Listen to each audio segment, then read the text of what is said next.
Bienvenue sur la toile, l'antenne cinéma, culture geek, bande dessinée de 40 Something. Aujourd'hui, retour sur une série mythique du cinéma d'horreur, la saga Fantasme de Don Coscarelli, qui fête plus de 4 décennies d'existence.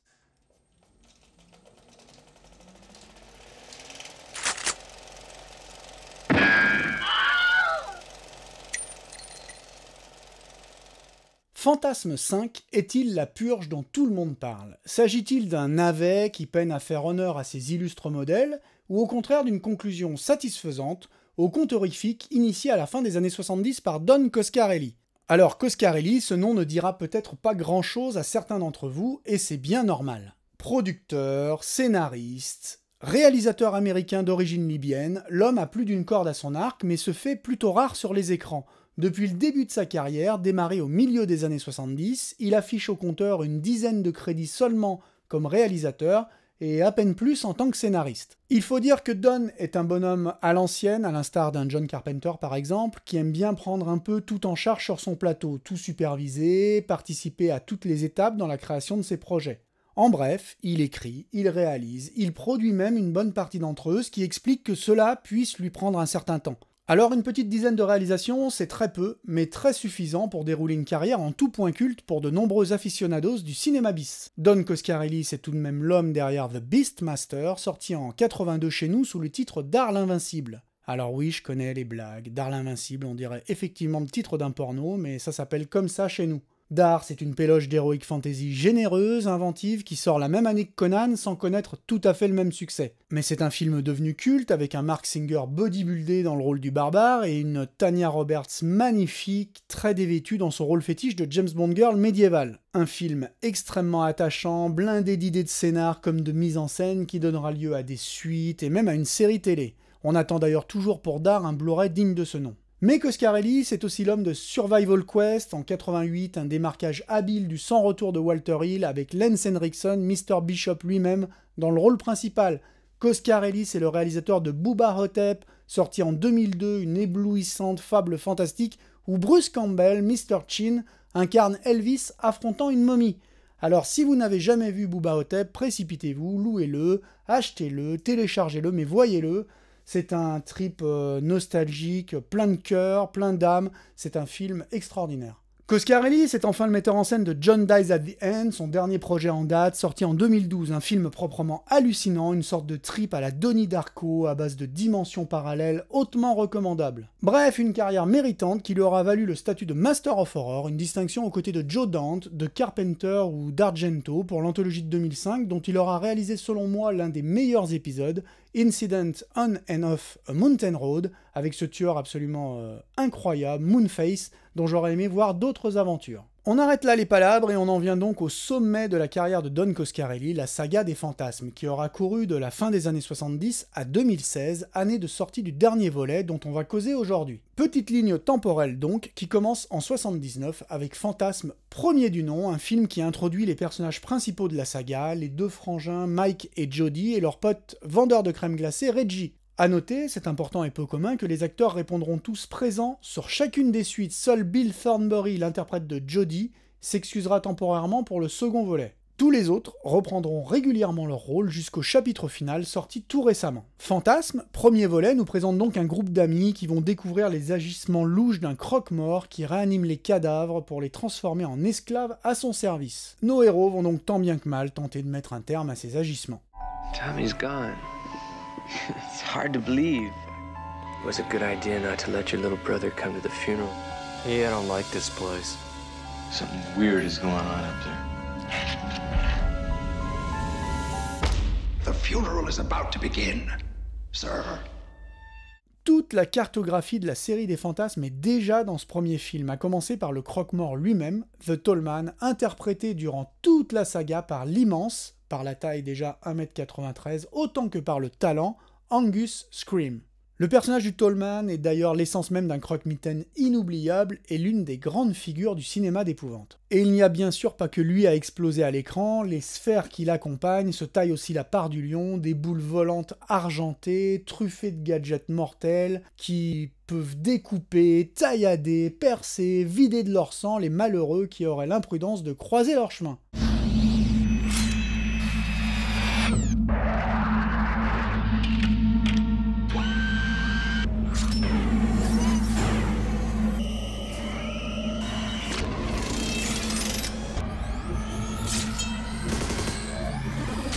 L'imagerie de la série est donc présente dès ses premiers pas, y compris ces espèces de Jawa qui servent d'hommes de main à notre vénéré morticien. Le premier fantasme préfigure le cinéma d'horreur du début des années 80, ces petites productions fauchées, truffées d'idées, qui luttent en permanence contre un budget famélique, grâce aux enseignements de l'école de la débrouille. On est véritablement chez les précurseurs, puisque Evil Dead ne sortira quand même que 2 ans plus tard, et par exemple le premier Freddy en 84.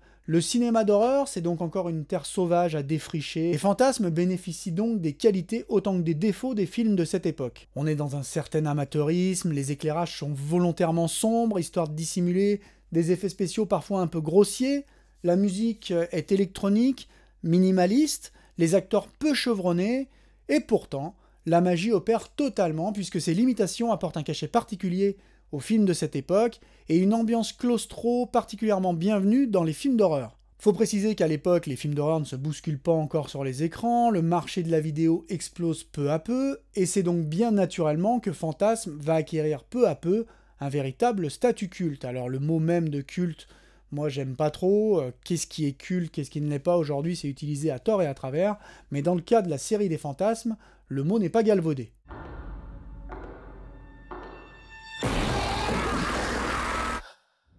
Okay, I believe you. What we gotta do is lay that sucker out flat and drive a stake right through his goddamn heart.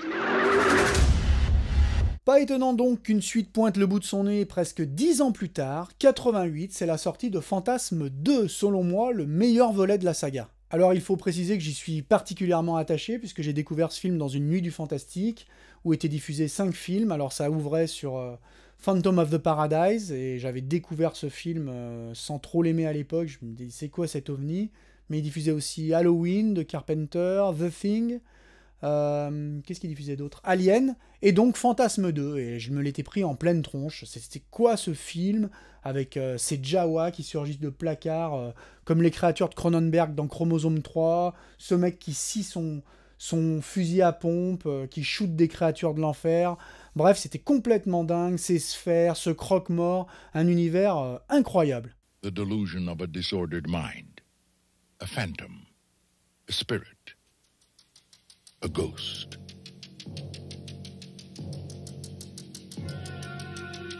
For 10 years, the secret of Perigord Cemetery has remained a mystery.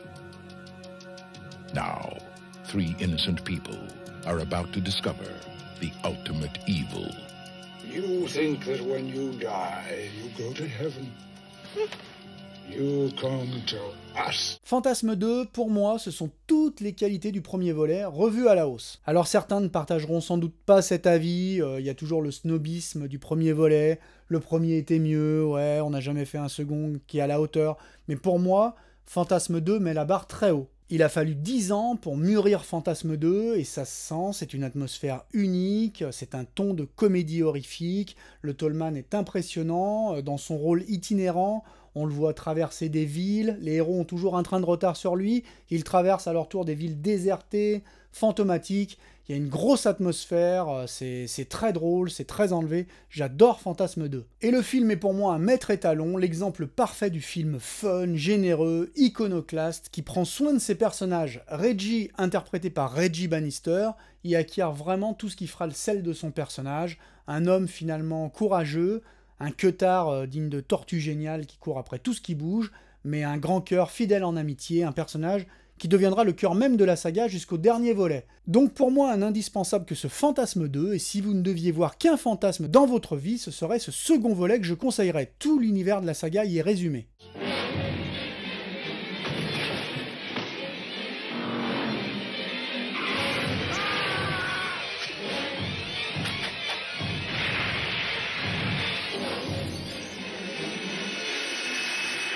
We've got to warn people.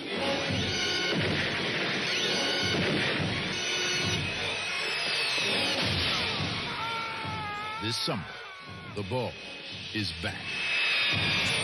Phantasm 2. S'en suivront 2 suites, Fantasme 3 en 94 et Fantasme 4 en 98. Alors je les mets un peu toutes les deux dans le même sac, même si elles offrent chacune leur identité propre. Ce sont vraiment des suites d'exploitation pure, même si le talent et l'investissement personnel de Coscarelli dans ses projets fait toute la différence. Et c'est d'ailleurs là l'un des plus grands mérites de la saga Fantasme, c'est d'avoir des ambitions qui ne collent absolument pas avec le budget disponible.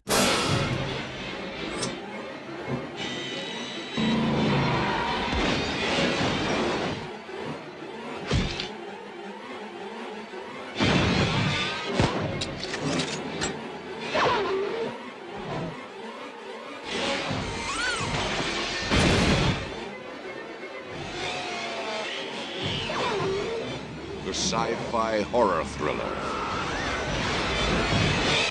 with balls. La saga Fantasme voit grand, très grand, peut-être trop grand. On commence dans les chapitres 3 et 4 à parler d'invasion à grande échelle, à explorer des dimensions parallèles, à voyager à travers le temps pour découvrir les origines du Tallman. Alors on ne va pas se mentir, les contraintes budgétaires se voient quelquefois à l'écran. Mais Fantasme et ses suites sont des projets généreux, portés par un homme intègre qui veut apporter du fun aux spectateurs sans jamais, je le répète, trahir ses personnages, et auquel on pardonnera donc bien volontiers quelques minimes fautes de goût. Et c'est presque là la critique intégrale du dernier volet dont nous allons parler à présent. Car chaque chapitre apporte finalement sa pierre à l'édifice et fait avancer la grande histoire. C'est en cela que la saga Fantasme reste un exemple rare dans le cinéma horrifique, défendu sur cette chaîne. 18 ans. Il aura fallu 18 ans depuis Fantasme 4 pour pouvoir enfin contempler la fin de cette saga initiée en 79. Dire qu'on n'y croyait plus est un doux euphémisme. Surprise, le film déboule en 2016 et l'intégralité du casting a répondu présent, y compris le regretté Angus Scrimm qui meurt cette même année. Tout le monde est donc de retour pour offrir à la saga une dernière virée, tout le monde sauf Coscarelli au poste de réalisateur. Il préfère laisser la place derrière la caméra à David Hartman, qui s'était occupé des effets visuels de Bubba Ho-Tep et Johnny Dies at the End, ses derniers projets. Mais le maître reste quand même derrière la caméra puisqu'il co-rédige le script du film et le produit. Bref, il garde la main mise sur son bébé. Alors, que vaut au final Fantasme 5 Ravager, quelques années après sa diffusion, une fois le soufflet retombé? Le film est sorti dans une relative discrétion, il s'est plutôt fait descendre, et ce n'est finalement pas si étonnant que ça. Car Fantasme 5 reste un film à l'ancienne, un micro-budget, sorti sans doute un peu tard pour capitaliser pleinement sur l'attachement à la saga. 18 ans pour donner des nouvelles, ça fait un peu long. Entre-temps, le cinéma d'horreur est devenu un business très lucratif, exister au milieu des productions de Jason Blum n'est pas une mince affaire. Mais détaché de ces considérations, quelles sont les qualités et les défauts de Ravager? Alors, ça reste un avis très personnel, j'aurais plutôt tendance à défendre ce film que j'aime bien, même si je vais commencer par vous exposer ce que je considère comme les plus gros défauts de Fantasme 5. Et selon moi, l'anomalie majeure du film, c'est la HD, tout simplement. En gros, on bricole un cinéma à l'ancienne, avec les moyens d'aujourd'hui, et le moins que l'on puisse dire, c'est que la mayonnaise ne prend vraiment pas, surtout si l'on tient compte de l'entêtement du réalisateur David Hartman à filmer ses scènes en plein jour sous un soleil de plomb. C'est déjà à la base un exercice difficile, filmer l'angoisse, la peur, par essence favorable à l'obscurité, et un défi que relèvent brillamment certains films comme le récent Midsommar. Mais dans le cas de Ravager, ça ne fonctionne pas du tout. Fantasme, c'est un univers d'obscurité presque totale, de ténèbres, voire un univers de basse résolution et d'images granuleuses. Plonger les agissements du Tallman en pleine lumière dans un univers presque post-apocalyptique à la Mad Max ne fonctionne pas, tout simplement. Et pire encore, cela révèle les limites évidentes d'un budget qu'on devine extrêmement étriqué. En gros, je pense qu'on pourrait réaliser plusieurs chapitres de Fantasme avec le budget d'un seul épisode de Game of Thrones. Et je n'exagère même pas. I can't tell what's real anymore. So I wander, following the tall man's path of destruction. One eye out for those spheres, and the other for him. He is clearly delusional. Je l'ai déjà dit, mais filmer dans la pénombre était une nécessité pour tout un tas de films d'horreur des années 80. Et on pouvait ainsi camoufler habilement les fils attachés aux sphères, les effets spéciaux un peu trop voyants, des maquillages un peu limites. Mais finalement, cette économie de luminosité devenait elle-même un élément à part entière de cet univers de cauchemar dans lequel le moindre couloir devenait oppressant et claustrophobique, et où les créatures restaient volontairement dans l'ombre de leur capuche. Ici, on prend le contre-pied de tout ça. Certains maquillages sont d'une qualité très approximative, mais éclairés pleine face. Les effets CGI qui ne sont pas top niveau, on va pas se mentir, se retrouvent un peu partout.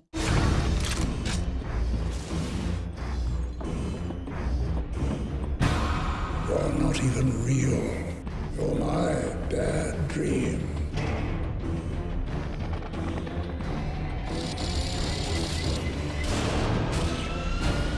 Stay out of my way.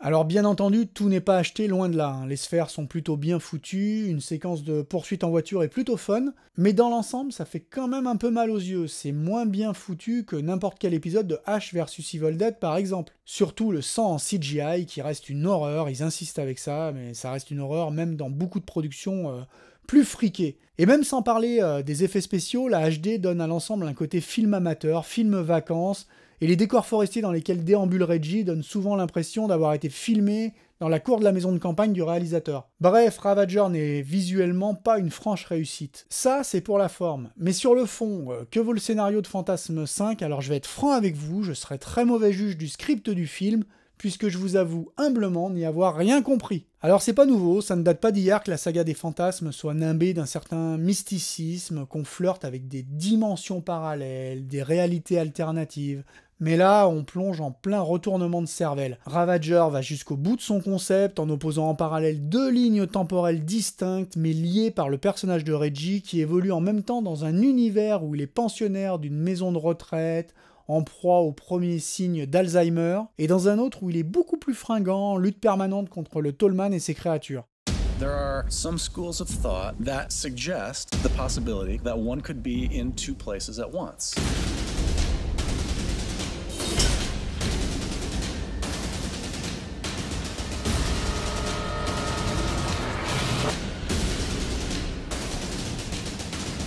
Alors je vous avoue que de multiples visions vont s'avérer nécessaires pour s'approprier ce film au concept étrange et quelque peu nébuleux, à la manière d'un Donnie Darko par exemple. Mais tout comme Donnie Darko, Fantasme 5 vous happe, malgré le fait qu'un premier visionnage puisse se révéler un peu frustrant, pour peu qu'on décroche quelques secondes de l'écran. Et je pense que c'est là le tour de force de Ravager, de proposer une sortie digne de ce nom, à une série qui dure depuis plus de 40 ans, et ce malgré des piètres qualités visuelles, et c'est rien de le dire. Mais aussi un scénario cryptique, soumis à un nombre d'interprétations possibles, toutes valides finalement, tant le film s'obstine à rester ambigu du début à la fin. Plus de 40 ans d'existence, des acteurs qui répondent encore présents pour un dernier tour de piste, un thème musical immédiatement identifiable et indissociable de cet univers si particulier, Fantasme 5 joue à fond la carte de la nostalgie en imposant Reggie comme le seul et unique pilier de la série. Ravager est un film intègre, réalisé sans ambition commerciale, c'est un film de potes qui s'offre une dernière virée ensemble, c'est un film tourné vers ses fans qui veut,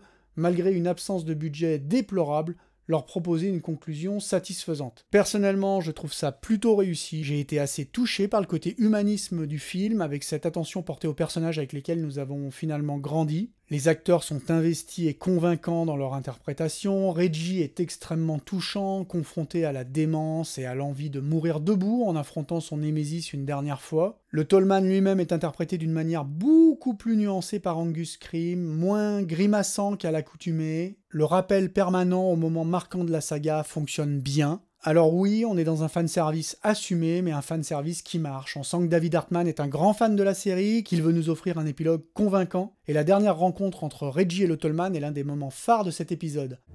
You've tried to thrust yourself in my way for years now. And what has it got you? Your loved ones? All gone. You slaughtered my family. They're all dead. None of you ever listen. When their time comes, they don't die. They come to me. And your point? You want to see your family again? I'll give them to you. Your wife, your daughter. I could return them to you alive, healthy, if I were so inclined.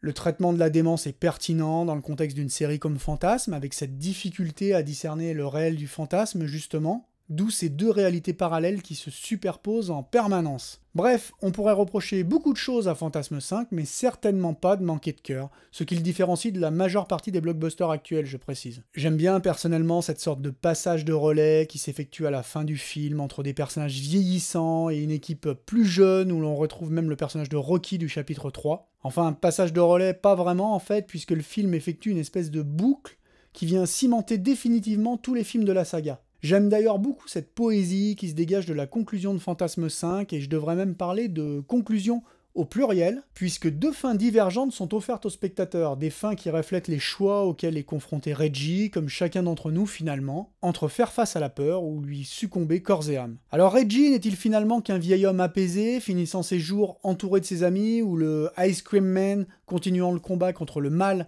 incarné par le Tallman? Le choix lui est laissé finalement, tout autant qu'au spectateur. Je vous laisserai votre libre interprétation de ces fins douces amères, dont l'une ne se pose pas vraiment en conclusion, mais plutôt en une sorte de nouveau commencement. Au spectateur de dessiner donc sa propre fin à la saga, même si j'ai pour ma part adoré cette idée apaisante d'un Reggie heureux, entouré de ses amis dans cet éternel affrontement. Je trouve brillante cette mise en abîme permanente qu'offre le film entre ces personnages vieillissants qui luttent pour se relever encore et cette série qui aura bravé tous les obstacles pour durer pendant 4 décennies. Au final, je pense sincèrement que ce film plaira aux amateurs de la saga, ceux qui auront déjà apprécié les chapitres précédents dans toutes leurs qualités comme leurs petites imperfections, qui n'enlèvent rien au plaisir que l'on peut éprouver à revivre les aventures de ces héros attachants, si profondément humains. Ne vous privez donc pas de contempler le chant du cygne de cette saga unique dans les annales du film d'épouvante, faites-vous plaisir, voyez Fantasme 5, vous ne le regretterez pas. Oh, it really is an amazing story. Epic, actually.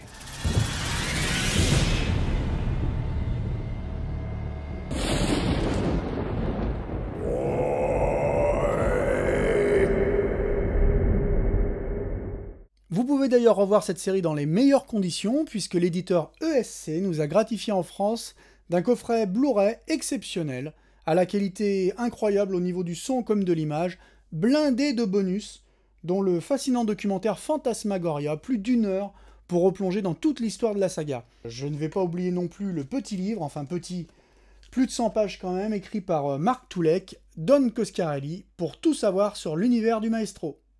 Et puisque j'y suis, j'en profite au passage pour donner un petit coup de projecteur sur une revue que j'aime beaucoup, Ciné Bazar, aux éditions Rouge Profond.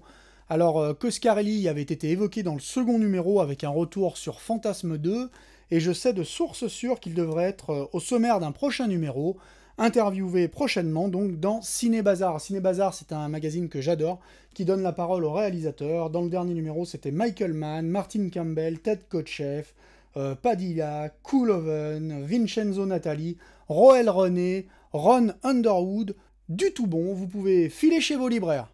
Voilà, c'est tout pour aujourd'hui et c'est déjà pas mal, vous pouvez rallumer les lumières ou alors les éteindre à nouveau, revoir les fantasmes et n'oubliez pas...